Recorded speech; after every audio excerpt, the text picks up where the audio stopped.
And with no further ado, Amory Lovins needs no introduction.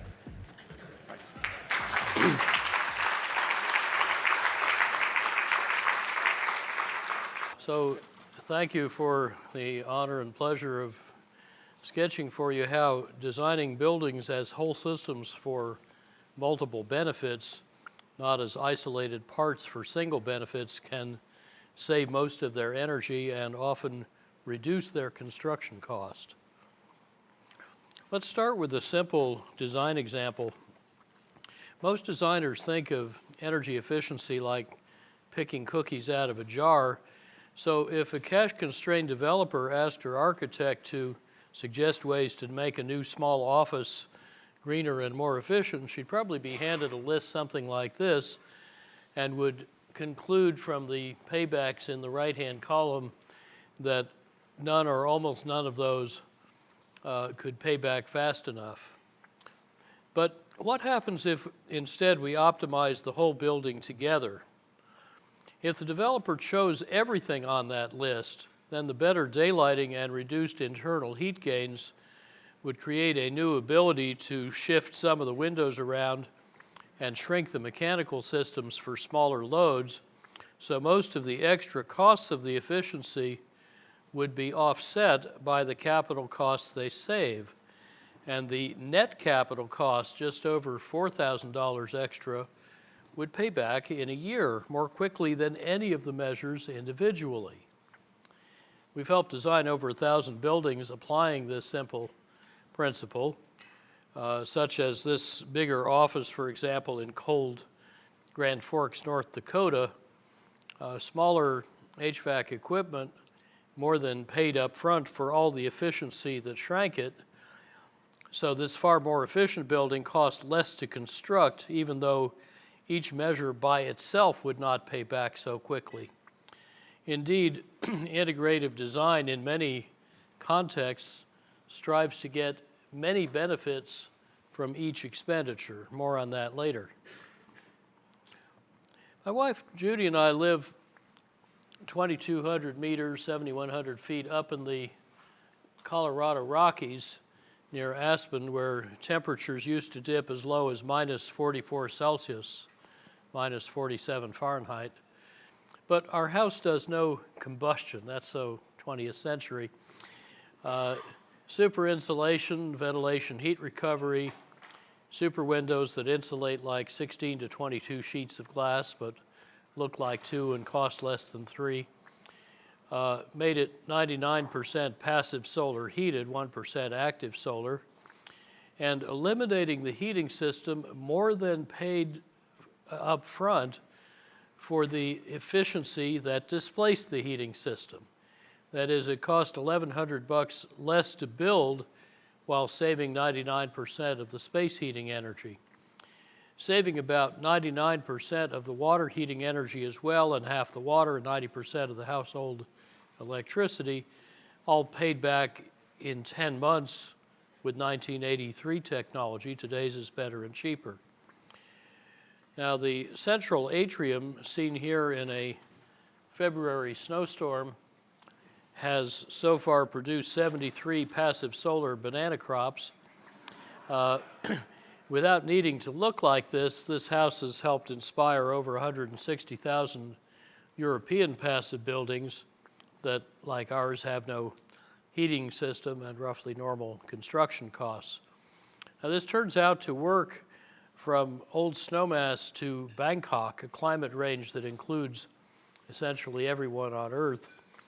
But wherever you live, integrative design gives many benefits from each expenditure. So, for example, this white arch holding up the middle of my house has 12 different functions, but it has only one cost. Integrative design is how our Empire State Building retrofit with JCI saved 38% of its energy with a 3-year payback. But 3 years later, our cost-effective Denver retrofit saved 70%. Victor Olge is around here somewhere. Making this half-century-old federal complex more efficient than what was then the best new U.S. office, which in turn is less than half as efficient as our own net positive no mechanicals office in the coldest climate zone. In milder Seattle, the Bullitt Center uses a quarter less energy than we do, and now there's a Bavarian building using 3/5 less energy than ours. And yet, all of these technologies existed over a decade ago. What mainly improved is not so much the technology as design, the way we choose and combine technologies.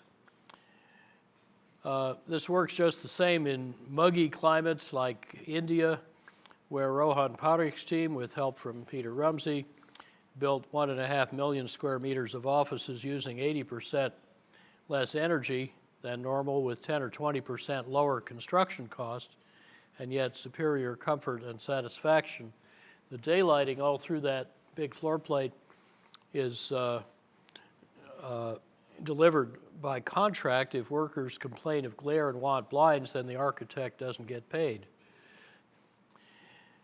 Now, let's try an old but still instructive California example. I'm not sure if there's anyone old enough here to remember this one, but back in '94, as part of the PG&E Act Squared experiment, this ordinary-looking 1668 square foot new house was designed 24 years ago by Davis Energy Group, and its design would use 82% less energy than allowed by the Title 24 of that time, which supposedly included all cost-effective savings.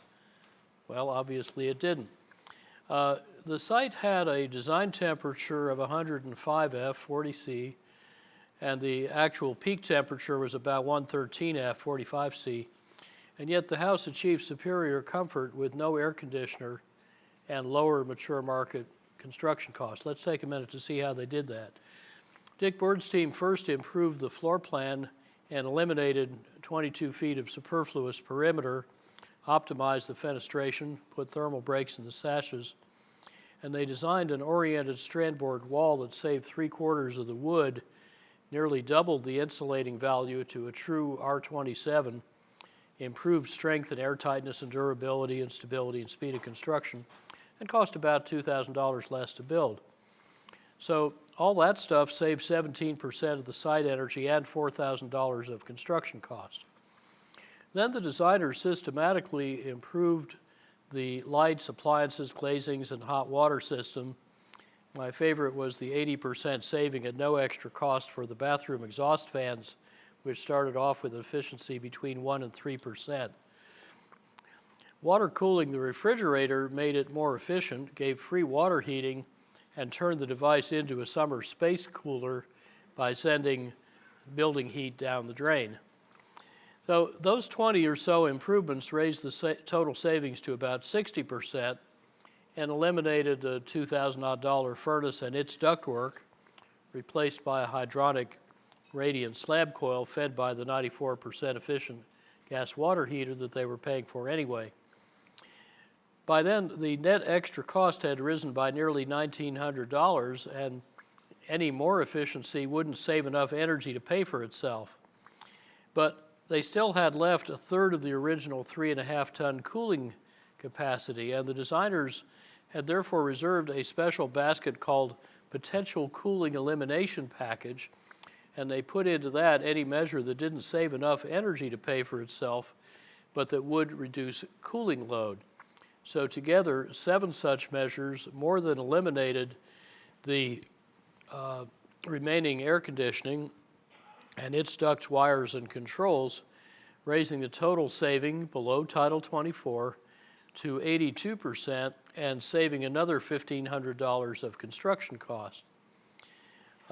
So PG&E figured that in a mature market, not a one-off experiment, this house would cost about $1,800 less to build and about $1,600 less in present value to maintain. Despite compromises introduced by the actual owner, this was a real house, It still performed so well that neighbors took refuge in this passively cooled house during a heat storm when their 5-ton air conditioners couldn't cope. And when the owner later sold the house, he insisted on installing a window air conditioner. He said, "I know it'll never run, but I'm afraid I couldn't sell it without one."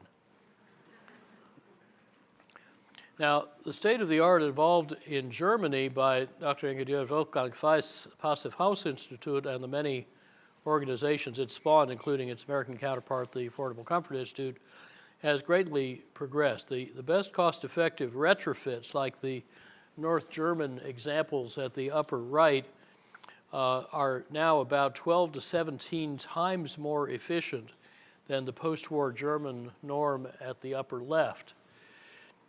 Making the whole building stock that good, of course, will keep Germany's skilled builders busy for the next 2 generations. And a cheaper approach using less craft labor, more industrialized approach, puts a pre-built tea cozy around the house. And this Energiesprong approach, originally from Holland, is now retrofitting some European houses to net zero and streamlining their finance and soft costs. That's getting cheap enough to finance entirely from saved energy while extending building life and improving amenity, health, and value. And this whole retrofit package has even been demonstrated to be installable in a single day while you're off at work. My colleague Martha Campbell and her team hope to adapt and spread this European approach to suitable parts of the U.S. affordable housing stock, starting in the Bay Area. And many U.S. cities have run-down or derelict buildings like these that offer retrofit opportunities that are well matched to wider societal needs. In 1981, 3 brownstone low-income row houses like these in St. Louis got an integrated gut rehab plus super insulation retrofit installable by their residents or by neighborhood youth without building skills, without education. Nothing was assumed to be square, plumb, or level. Everything was color-coded to snap together without needing to read drawings or instructions. And the retrofit cut the heating needs by over 90% to $100 a year and cut the cooling to 1 small window air conditioner for about 1,500 square feet. The retrofit had a marginal cost of $4,700 over just the gut rehab. It paid back in a few years. And after the 3 test homes were retrofitted, the Carpenters Union blocked expansion, but I understand if asked today, they would give a very different answer. I mentioned that our integrative retrofit design with JCI and others saved 2/5 of the Empire State Building's energy. How did we do that? Well, first of all, Teamsters crews remanufactured the 6,514 windows on site into super windows that pass light but block heat, plus better lights, office equipment, air handlers, and so on, and all that cut the peak cooling load by 1/3. And then renovating smaller chillers instead of adding bigger chillers saved $17 million of capital cost, paying for most of those improvements and cutting the payback to 3 years, or under 1 year if we'd counted non-energy benefits to the owner or the tenants. Retrofit savings could also get much bigger and cheaper if they're right timed to coordinate with routine renewals of facade or mechanicals. In '94, a 20-year-old office tower near Chicago suffered routine failures in its glazing seals, so it needed a new curtain wall. We showed that reglazing not with like but with super windows plus the other usual improvements could cut the peak cooling load by 3/4. The better glazings would let in 6 times more light, 10% less unwanted heat, several-fold less noise. They'd cost an extra 78 cents per square foot of glass. We would also retrofit deep daylighting, efficient lights whose dimming and occupancy sensors trimmed their use to 0.3 watts a square foot, efficient power-managed plug loads drawing 0.2 watts a square foot.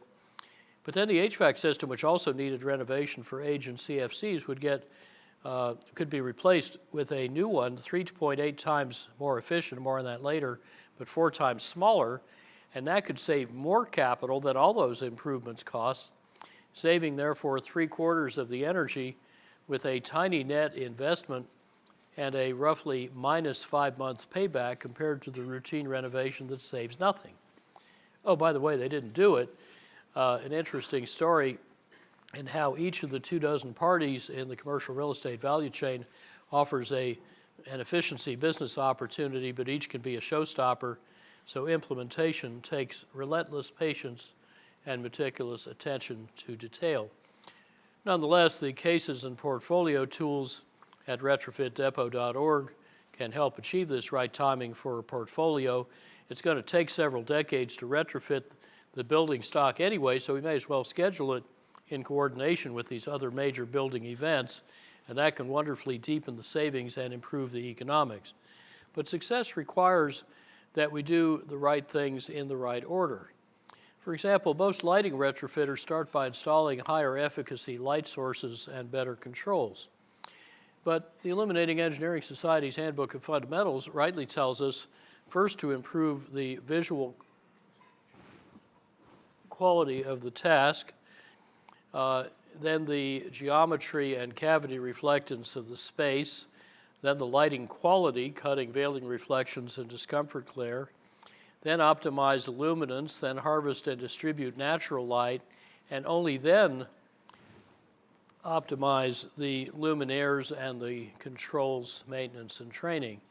This sequence can often save an order of magnitude more energy with better visual performance, better aesthetics, but most retrofitters proceed in reverse order, bottom up, worst buys first, so the luminaires don't become fewer and the illumination doesn't become better. How about cooling? Well, I once asked my hostess in Japan why she didn't heat her house, and she said, "Why should I? Is the house cold?" People have nervous systems and comfort sensations. Buildings don't, so we ought to keep people comfortable, not buildings. Therefore, our no HVAC office, other than the air-to-air heat exchangers, delivers task comfort like task lighting.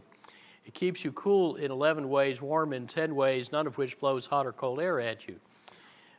Each staff member has a hyper chair from Peter Rumsey, whose touchscreen or smartphone control delivers comfort to individual requirements, probably eliminating discomfort complaints. The hyper chair has 3 times 1.2 watts of silent fans and 2 times 7 watt car seat heaters, all powered by a laptop battery. And we expanded the range of indoor dry bulb air temperatures, so if we actually ran it that way, we could maintain ASHRAE comfort if you're sitting in that chair, as long as the dry bulb is from 64 to upwards of 86F, that is under 18 to 30C, by exploiting all 6 classical comfort variables, from excellent ceiling fans to super windows that slash the radiant loads.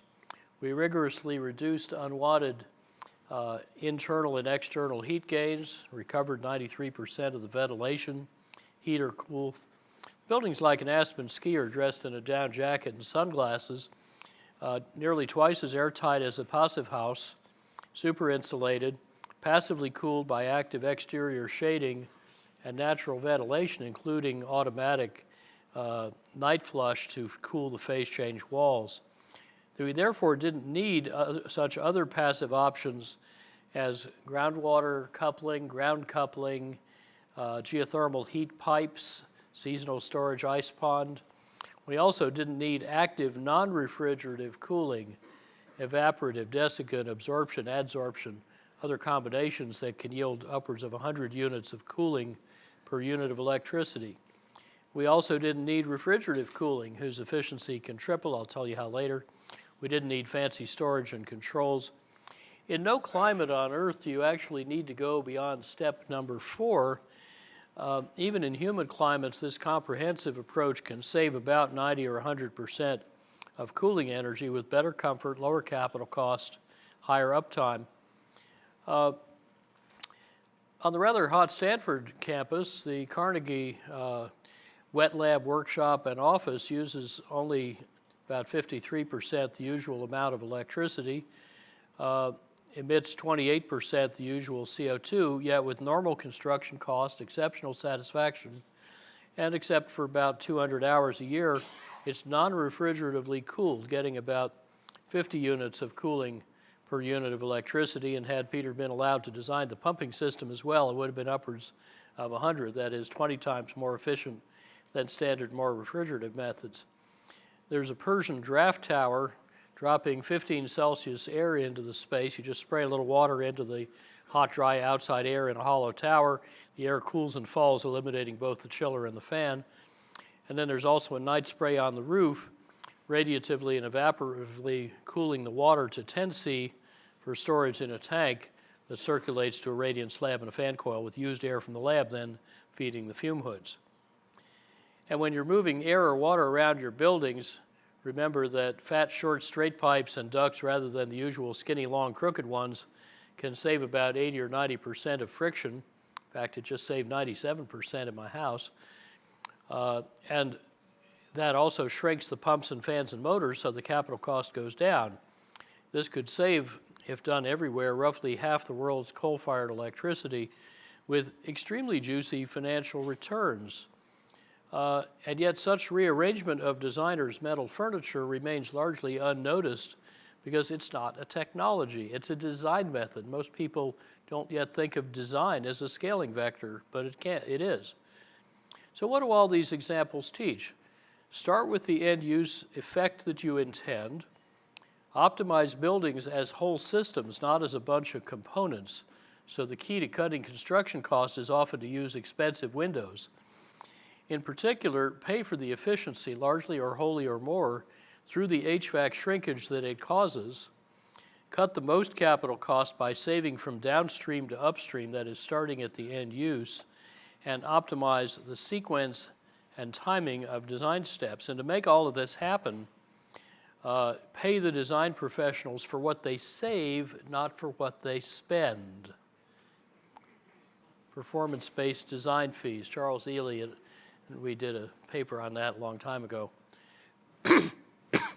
Now, the Singapore wizard Lee Eng-lok and his Oakland protege, Peter Rumsey, routinely triple the efficiency of big new water-cooled centrifugal systems, shifting design kilowatts per ton for each major component from the second to the third column, with lower total capital cost, better comfort, better reliability.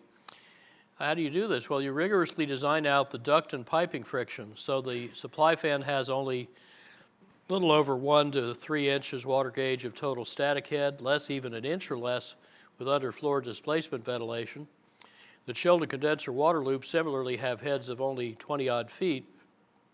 And these improvements together cut the fluid handling parasitic loads by an order of magnitude. The chillers have optimized impeller speed. It doesn't cost extra. One gear ratio costs the same as another. You just need to pick the right one. And then very close approach temperatures, often about 1 Fahrenheit, because copper is cheaper than kilowatt hours. The cooling towers, typically Shinhua, save 90% of their energy by being spec'd fat and short and with big, slow fans rather than small, fast fans. And of course, all towers dispatched in parallel at variable speed. It's just basic physics, but it adds up to 0.588 kilowatt per ton at the Singapore design hour. That's end to end. It's not just the chiller, it's everything from the supply fan through the cooling towers. And that drops to 0.52, which is a 70% saving, COP 6.8, if you do a dual coil design, 4.5 Celsius for condensing and 12 for sensible. So, you know, supposedly good practice, this just knocks 70% off it, but the capex goes down, the comfort and uptime go up. There is one trick to it, and that's rethinking cooling coils. Mr. Lee's design corrects Willis Carrier's 1921 misinterpretation of his lab data. He thought that airflow through a cooling coil was turbulent, water condensed in a film, but the late Sam Luxton in Adelaide actually built a wind tunnel and found the flow is laminar and the condensation is dropwise. So take the deep, dense coil, turn that copper around sideways, blow the same mass flow of air through the same amount of copper, but in a sparse coil, 1 or maybe 2 rows, at most 3, so you can actually clean it. You now have 1/4 of the face velocity, and you keep that under 200 FPM, under 1 meter per second, so that you preserve those precious droplets and their extra surface area instead of smearing them out, blowing them away. Then the extra surface area gives you 29% more dehumidification per unit of sensible cooling, cuts the airside pressure drop by 95%, shrinks the evaporator load, shrinks the entire cooling system. All the parasitic loops run backwards in a virtuous circle. And if you combine all these improvements in building, massing, orientation, envelope, equipment, other design elements, you can make a big new office in a subtropical climate use about 5 or 10 times less energy and electricity than long-standing normal practice. Now, super efficient office buildings lighting nowadays has a 0.45 watt per square foot connected load, 0.1 to 0.3 as used, net of controls. Plug loads 0.2 with modern equipment, carefully spec'd and operated. Super windows tuned to each elevation are nearly perfect in letting in light without heat. You certainly don't need perimeter zone heating even in Stockholm or Calgary. The roof, probably all the exposed surfaces, is not just super insulated but optically optimized so it rejects solar heat but radiates away far infrared. So we end up getting 1 odd to 2 odd 1,000 square feet per ton, not a few hundred. And that tiny cooling system, if there's any left, is typically several to many times more efficient than usual. And bottom line, the whole thing is typically a few percent cheaper to build and has 5 or 6% more net rentable space per gross square foot. It's the kind of project that a competitive and forward-looking design firm will want to help create, and you should pay them for the quality of the design, both new and in deep retrofits, and developers and tenants should settle for no less. Last thought. It's lately become fashionable to teach that design is the art of compromise and trade-off, as if it were a way to negotiate with yourself so you can't get what you want. Jay Baldwin, who died in March, was a wonderful student of Bucky Fuller. Once he was being taught this nonsense, he was staring out the window in a California classroom, and he was watching a pelican catch a fish. And he realized that this notion of compromise and trade-off couldn't possibly be true because nature doesn't compromise, nature optimizes. That pelican, he realized, is not a compromise between a seagull and a crow. It's the best possible pelican. After 90 million years, it's a really good one. So if you find yourself needing to compromise between desirable design goals, usually that means you haven't quite found yet the correct statement of the design problem. Keep at it, you'll get there. You'll know you're there because the answer is then self-evident.